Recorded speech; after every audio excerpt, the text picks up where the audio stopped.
कण कण में भगवान।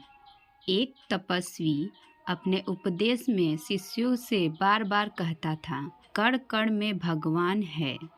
संसार में ऐसी कोई वस्तु और स्थान नहीं है जहाँ भगवान ना हो। प्रत्येक वस्तु को भगवान मानकर उसे नमन करना चाहिए। यही उनकी शिक्षा का निचोड़ था। उनका एक शिष्य कहीं जा रहा था।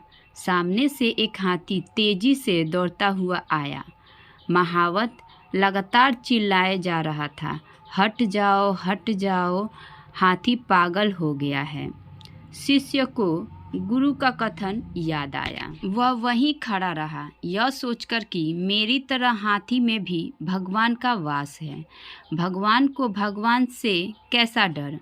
वह रास्ते के बीच में ही डटा रहा। यह देखकर महावत क्रोध से चिल्लाया, हट जाओ, क्यों मरने पर तुले हो। पर शिष्य अपनी जगह से एक अंगुली भी इधर उधर नहीं हुआ। पागल हाथी ने उसे सूंड में लपेटा और घुमाकर फेंक दिया।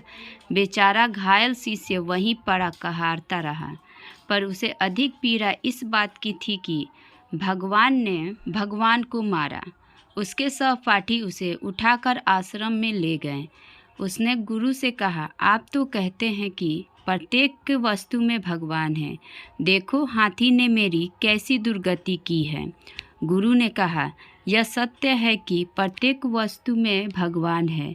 निश्चय ही हाथी में भी भगवान का वास है, परंतु भगवत में भी तो भगवान है। तुम उसकी चेतावनी सुनकर मार्ग से हट क्यों नहीं गए। गुरु की बात सुनकर शिष्य को अपनी भूल का एहसास हुआ। शिक्षा। किसी शिक्षा को आधी अधूरी समझकर उसे प्रयोग में लाना बुद्धिमानी नहीं, मूर्खता है।